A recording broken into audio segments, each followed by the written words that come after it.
নমস্কার বন্ধুরা, সুনিতার হেসেলে সবাইকে স্বাগত। আমার আজকের রেসিপি আলু বেগুন দিয়ে কাতলা মাছের পাতলা ঝোল। তাহলে চলুন ভিডিওটি শুরু করা যাক।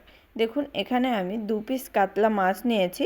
এবার এই মাছগুলোর গায়ে আমি লবণ হলুদ মাখিয়ে 5 মিনিট মতো রেখে দেব।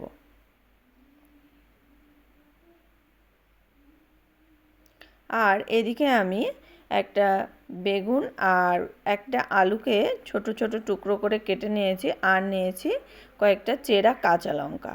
এবার আমি গ্যাসে একটা কড়াই বসিয়ে দিয়েছি। কড়াইতে আমি পরিমাণ মতো সর্ষের তেল দিয়ে তেলটা যখন ধোয়া ওটা গরম হয়ে যাবে, তখন আমি ওর ভেতরে লবণ হলুদ মাখিয়ে রাখা মাছগুলো দিয়ে দেব।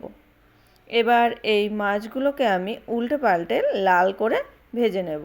আমি এখানে খুব বেশি কড়া করে মাছগুলোকে ভাজবো না, একটু লালচে কালার এলেই আমি মাছগুলোকে তুলে নেব। এবার ওই তেলের মধ্যেই আমি বেগুনগুলো দিয়ে দেব। এবার এই বেগুনগুলোকেও আমি খুব ভালো করে ভেজে নেব। এখানে বেগুন ভাজার সময় আমি কোনো রকম লবণ হলুদ ব্যবহার করব না, কেননা লবণ হলুদ দিয়ে বেগুনগুলো ভাজা করলে তেলটা আমাদের নষ্ট হয়ে যাবে। তার কারণেই আমি এখানে শুধু বেগুনটা খুব ভালো করে ভেজে নিয়েছি। আর ওই তেলের মধ্যেই আমি আলুগুলোকেও লাল করে ভেজে নেব।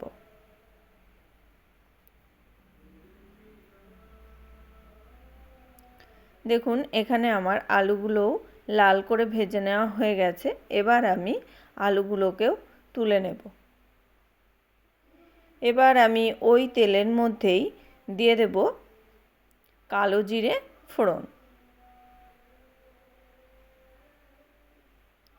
আমি এখানে সামান্য একটু কালো জিরে নিয়েছি। এই কালো জিরেটা আমি এখানে ফোড়ন দেব এই তেলের মধ্যেই, আর দিয়ে দেব চিড়ে রাখা কাঁচা লঙ্কা। এই কাঁচা লঙ্কাটা দেওয়ার পরেই আমি এই তেলের মধ্যে দিয়ে দেব সামান্য একটু হলুদ গুঁড়ো।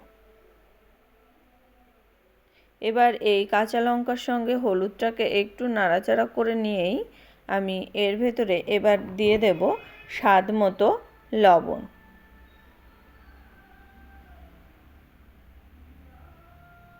দেখুন, আমি লবণটাও দিয়ে দিয়েছি। এবার একটু ভালো করে মিশিয়ে নিয়েই আমি ভেজে রাখা আলু আর বেগুনগুলো দিয়ে দেব। এই আলু আর বেগুন দিয়ে আমি লবণ হলুদ দেওয়া এই তেলের মধ্যে খুব ভালো করে একটু মিশিয়ে নিয়েছি। এবার আমি এখানে দিয়ে দেব হাফ চামচের মতো জিরে গুঁড়ো। এখানে আমি আর কোনো রকম মশলা ইউজ করব না। আমি এখানে সামান্য একটু জিরে গুঁড়ো দিয়েছি হাফ চামচের মতো। এবার এই জিরে গুঁড়োটা দিয়েও আমি আলু বেগুনের সঙ্গে একটু ভালো করে মিশিয়ে নেব। মিশিয়ে নেওয়ার পরেই আমি এখানে দিয়ে দেব পরিমাণ মতো জল। পাতলা ঝোল রান্না করার জন্য আর বেগুন আলু দিয়ে তৈরি করার জন্য কোনো রকম মশলার প্রয়োজন হয় না। এখানে কালো জিরে কাঁচা লঙ্কা ফোড়ন দিয়েই আলু বেগুন দিয়ে মাছের ঝোলটা খেতে কিন্তু দারুণ লাগে। এবার আমি এর ভেতরে দিয়ে দেব পরিমাণ মতো জল। জল দিয়েও আমি আলু বেগুনটাকে খুব ভালো করে মিশিয়ে নিয়েই এর ভেতরে আমি দিয়ে দেব, আমার আরেকটু জলের প্রয়োজন ছিল তাই আমি দিয়ে নিলাম। এবার আমি এখানে দিয়ে দেব ভেজে রাখা মাছগুলো। এই মাছগুলোকে দিয়ে আমি লো আঁচে এটাকে ঢাকা দিয়ে আমি 10 থেকে 15 মিনিট মতো রান্না করে নেব।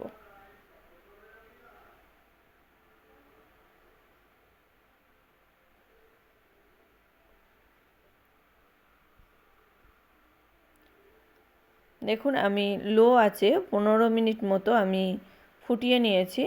এবার আমি দেখে নেব আলুগুলো সেদ্ধ হয়েছে কিনা। আলুগুলো আমাদের খুব ভালো করে সেদ্ধ হয়ে গেছে। এটাকে এবার আমি একটু হাই ফ্লেমে ভালো করে ফুটিয়ে নেব। ফুটিয়ে নিলেই তৈরি হয়ে গেল আমাদের আলু বেগুন দিয়ে কাতলা মাছের পাতলা ঝোল। এটা গরম ভাতের সঙ্গে খেতে কিন্তু অসাধারণ লাগে। আর আমার এই রেসিপিটি কেমন লাগলো অবশ্যই কমেন্ট করে জানাবেন। যদি ভালো লেগে থাকে তাহলে একটা লাইক করবেন আর সাবস্ক্রাইব করে পাশে থাকার অনুরোধ রইল।